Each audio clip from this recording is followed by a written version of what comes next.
নমস্কার, বাংলা স্ফিয়ারে রাত্রি ৯টায় আপনাদের স্বাগত জানাচ্ছি। দিদিমণি গ্রামে গ্রামে এই বার্তা পৌঁছে দিতে চান যে পশ্চিমবঙ্গের বাইরে এখন নাকি বাংলায় কথাবার্তা বলাটাই বিপজ্জনক। বললেই আপনাকে বাংলাদেশি ঠাউরে হয় ডিটেনশন ক্যাম্পে নিয়ে যাবে, নয় থানায় বন্দি করে রাখবে, নয়তোবা আপনার কপাল যদি আরও খারাপ হয় তাহলে বিএসএফ গভীর রাতে সীমানা পার করিয়ে আপনাকে বাংলাদেশে পাঠিয়ে দেবে। দেখুন, পলিটিশিয়ানরা যে কোনো ক্ষুদ্র ঘটনাকে একেবারে কি বলবো, they can make mountain out of molehill for their political interest। এবং মমতা বন্দ্যোপাধ্যায়ের কাছে এই মুহূর্তে সবচেয়ে গুরুত্বপূর্ণ হচ্ছে যে করে হোক সংখ্যালঘু ভোট তার ছত্রচ্ছায় রেখে দেওয়া। সেই জন্য রাজ্যের ভিতরে তিনি যা করার সে তো করছেনই। যে কোনো ঘটনা থেকে তিনি হয় এনআরসির কথা বলে, নয় বাংলা থেকে বেরোলেই বাংলাদেশি চিহ্নিত হয়ে যাবেন এই ভয় দেখিয়ে, ওই সেই আবার সংখ্যালঘু ভোটকেই বলতে চাইছেন ভাইজান সব আপনারা কিন্তু 2026-এ আমাকে ভুলবেন না, যদি না আপনাদের আত্মঘাতী হতে ইচ্ছে করে। অবাক হয়ে দেখছি এখন মুখ্যমন্ত্রী যা বলেন তাতেই সঙ্গত করতে বাজারে নেমে পড়েন মহুয়া মৈত্র। তারও একটা দায় আছে অবশ্যই। তিনি যে সংসদীয় কেন্দ্রে প্রতিনিধিত্ব করেন তৃণমূল কংগ্রেসের, তার একটা অংশ হিন্দু প্রধান, কিন্তু আরেকটা অংশ ওভারওয়েলমিংলি মুসলিম প্রধান। আর যেহেতু ইদানিং তিনি হয় জার্মানি, নয় দিল্লি, নয় সুপ্রিম কোর্টে মামলা ইত্যাদি অনেক গুরুতর বিষয় নিয়ে চিন্তাভাবনা করেন, সম্ভবত কেন্দ্রের জন্য সময় নষ্ট করার মতো সময় তার নেই। অতএব তারও মনে হচ্ছে বাংলার বাইরে বাংলা বললেই বাংলাদেশি হয়ে যাচ্ছে। মহুয়া, আপনি হয়েছেন কি? আপনি অবশ্য দিল্লি গেলে বাংলা কথা বলেন না, কিন্তু আপনি শুনেছেন কি দিল্লিতে তো কয়েক লক্ষ বাঙালি বাস করেন। লিঙ্গুইস্টিক গ্রুপ হিসেবে সেখানে বাঙালিরা তৃতীয় স্থানে আছে। চিত্তরঞ্জন পার্কে গিয়ে কাউকে বলতে শুনেছেন কি বাঙালি বলে তাকে বাংলাদেশি বলা হচ্ছে? সুতরাং তিলকে তাল করুন, কিন্তু এমনভাবে করুন যেটা বিশ্বাসযোগ্য হয়, অন্তত বিশ্বাসযোগ্যতার কাছাকাছি পৌঁছে। কিন্তু আপনাদের এই রোগটা এখন এমন সংক্রামক হয়ে উঠেছে যে আমরা সত্যিই বিপন্ন বোধ করছি। আমি এ কথা বলছি না যে ভারতবর্ষের ৩-৪টে রাজ্যে বাঙালি পরিযায়ী শ্রমিকদের, গরিব গুরবো পরিচিতিহীন বিশেষ করে মুসলিম শ্রমিকদের অযথা হেনস্থার শিকার হতে হচ্ছে, এটা হকিকত। ওড়িশায় ঘন ঘন হচ্ছে, এর আগে আমরা কর্ণাটকে হতে দেখেছি, মহারাষ্ট্রে হতে দেখেছি, এমনকি কখনো কখনো অন্যত্রও হতে দেখেছি। কিন্তু তাই বলে বাংলার বাইরে বেরোলেই বাংলা বলা বিপজ্জনক হয়ে দাঁড়িয়েছে, এর চাইতে অতিকথন আর কিছু হতেই পারে না। এবং এই যে ঘটনাটা এখন ঘটছে চতুর্দিকে,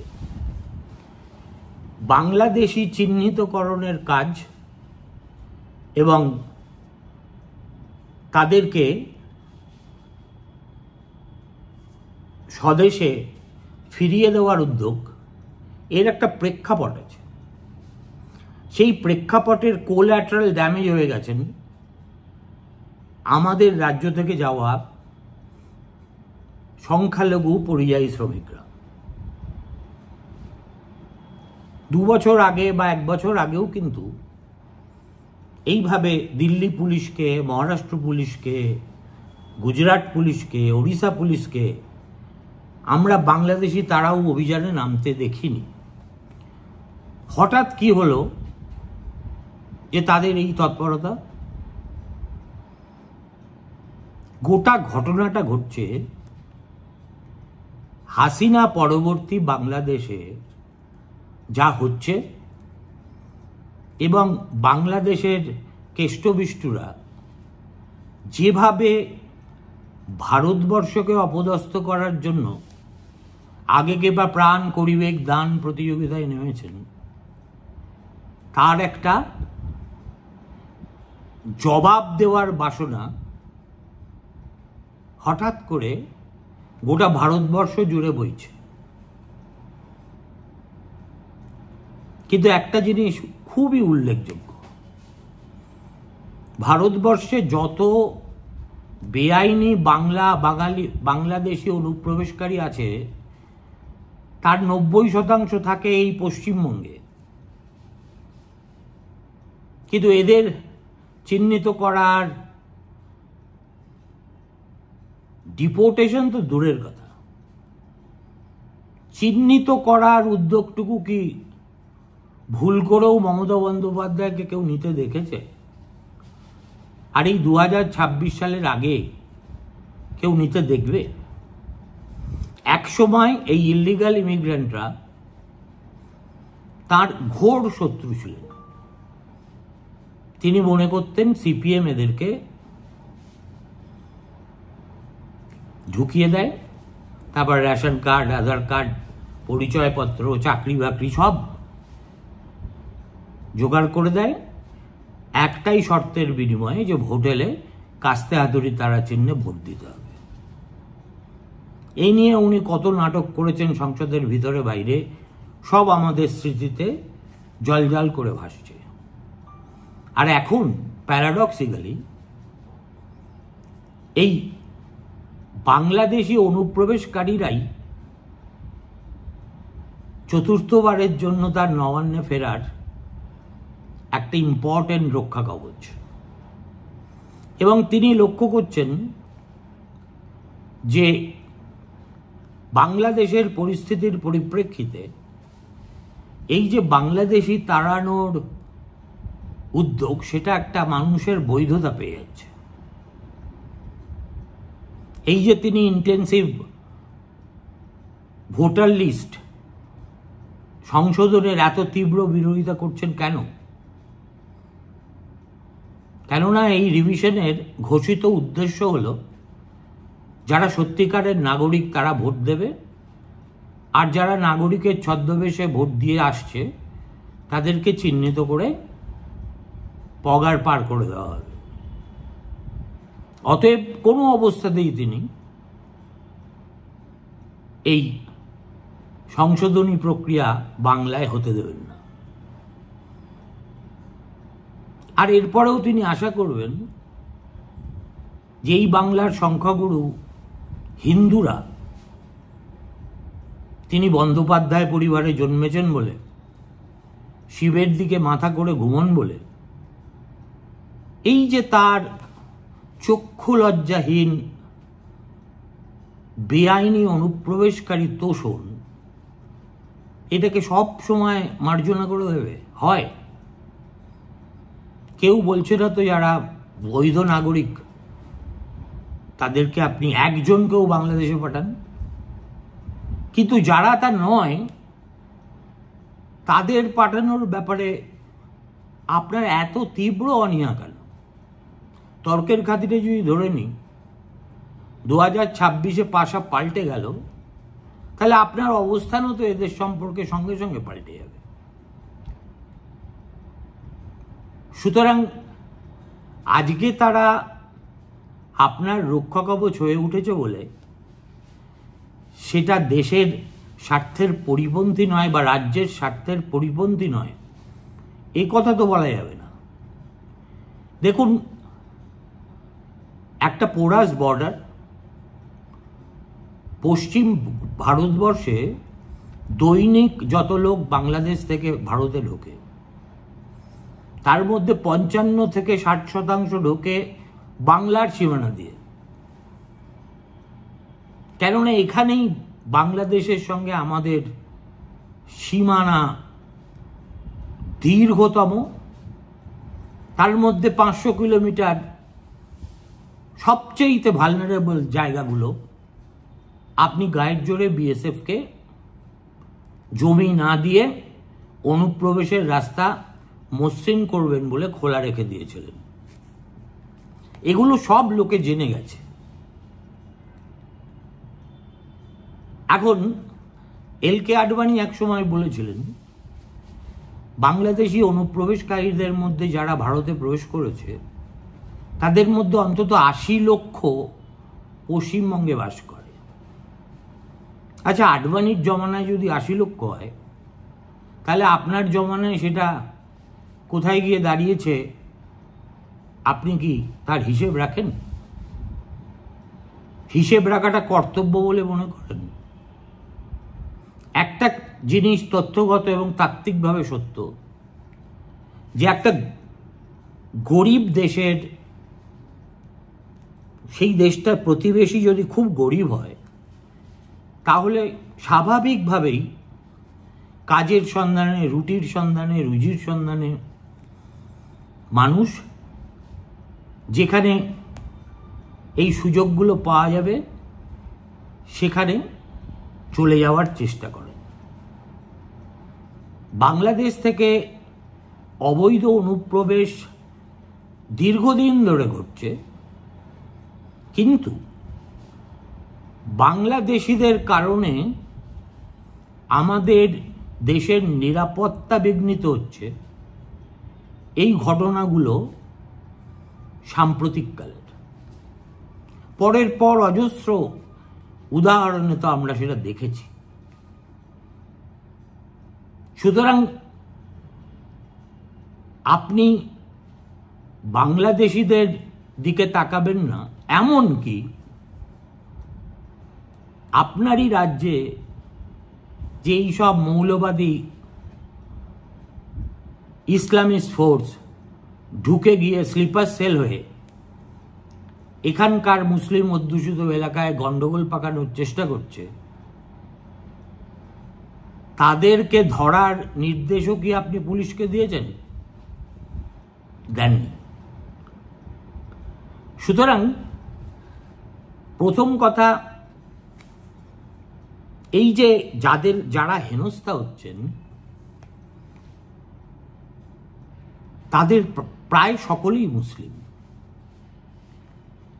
এবং যেহেতু তারা বাংলায় কথা বলছেন এবং পরিচয় জিজ্ঞেস করলে নিজের নাম বলছেন, নাম বললেই তাদের ধর্ম প্রকাশিত হয়ে যাচ্ছে, এবং বিভিন্ন জেলা থেকে তারা যান বলে তাদের ডায়ালেক্টে একটা সংস্কৃতাইজ বেঙ্গলি তো বলেন না তারা।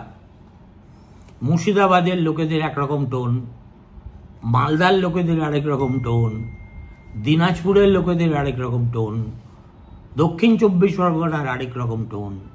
সুতরাং এই লব্জটা মধ্যবিত্ত শিক্ষিত বাঙালি যে বাংলা ভাষা প্রয়োগ করে তার সঙ্গে মেলে না।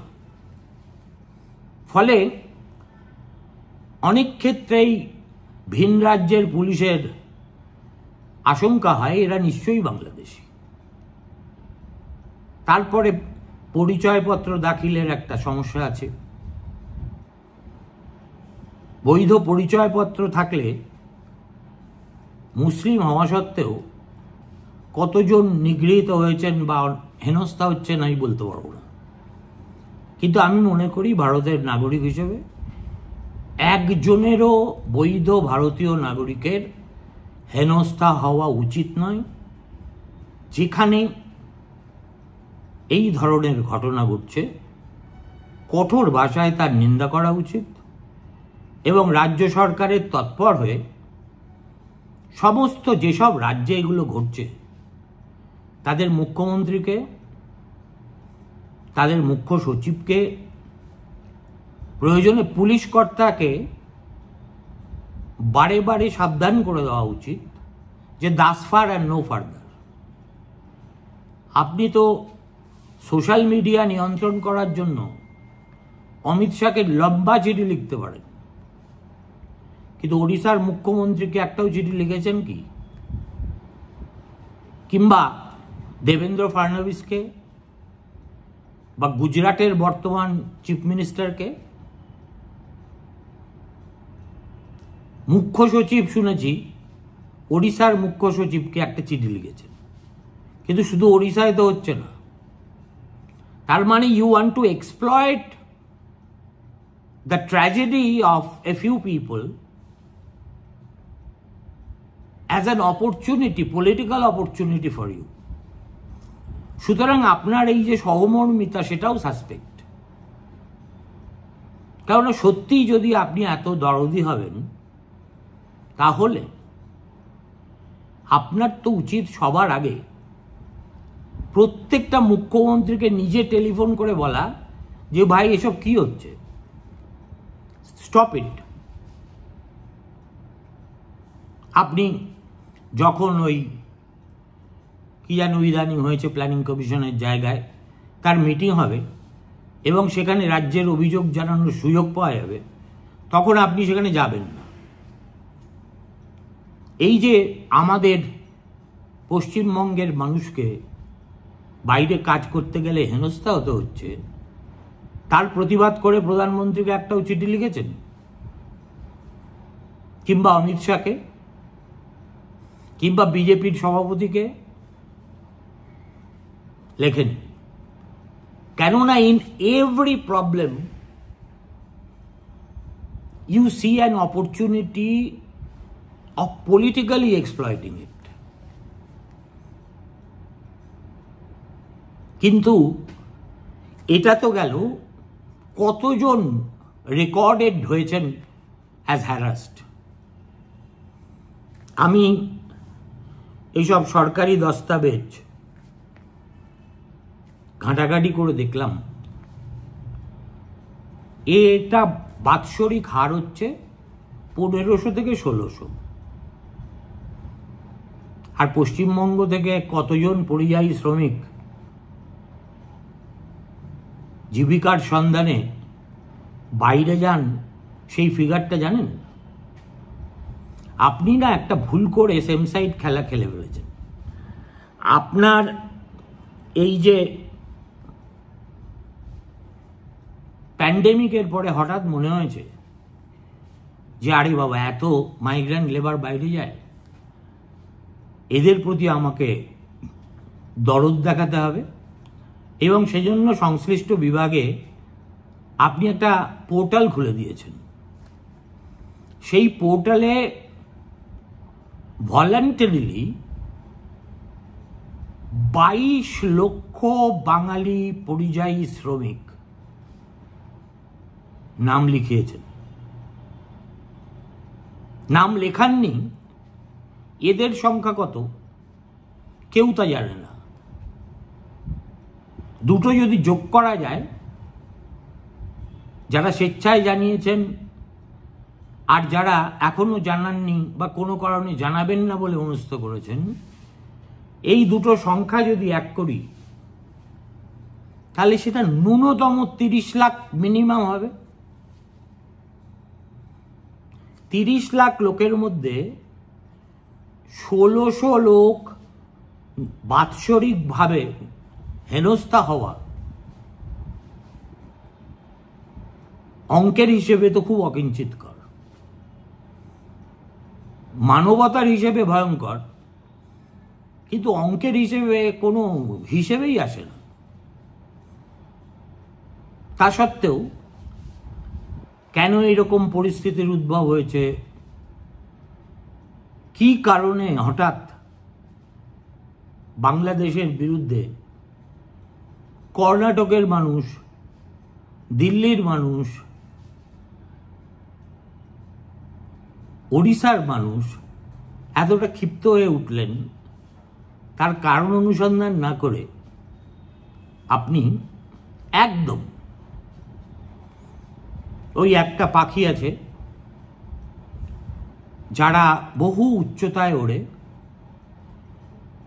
তাদের কিন্তু তার নজর থাকে ভাগাড়ের দিকে।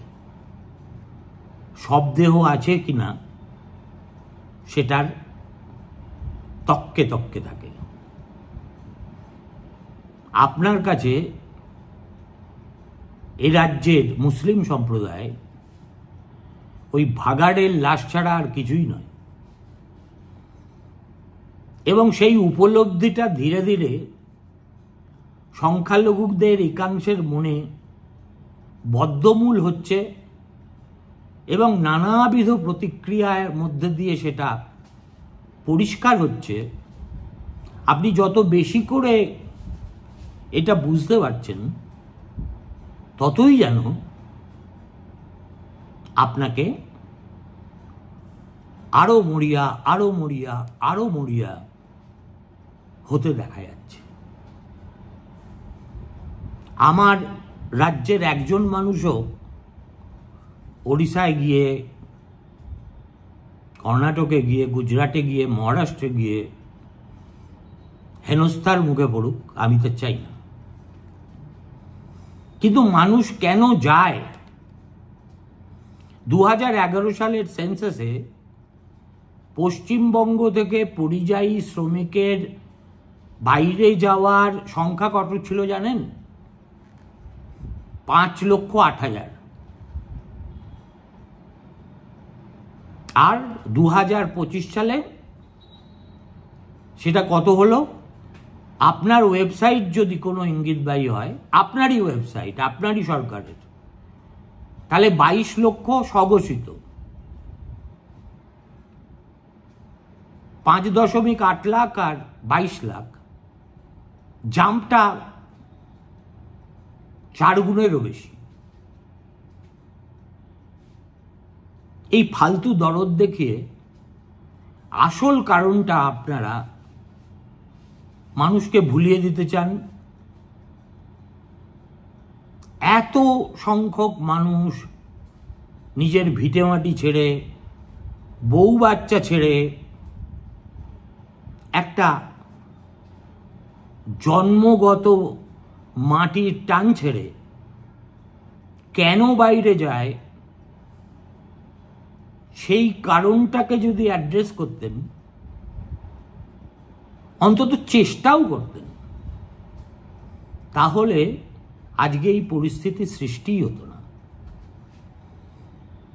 ভারতবর্ষে যে কটি বড় অঙ্গরাজ্য আছে, তার মধ্যে পশ্চিমবঙ্গ থেকে পরিযায়ী শ্রমিক বাইরে যায়, পশ্চিমবঙ্গ আছে 4র্থ স্থানে। 1 নম্বরে আছে উত্তরপ্রদেশ, 2 নম্বরে বিহার, 3 নম্বরে রাজস্থান, 4 নম্বরে পশ্চিমবঙ্গ। অন্তত 2011 সেন্সাস রিপোর্ট অনুযায়ী সেটাই দেখা যাচ্ছে। এবার যে সেন্সাস হবে তাতে ছবিটা অনেকখানি বদলে যাবে, এতে আমার কোনো সন্দেহ নেই।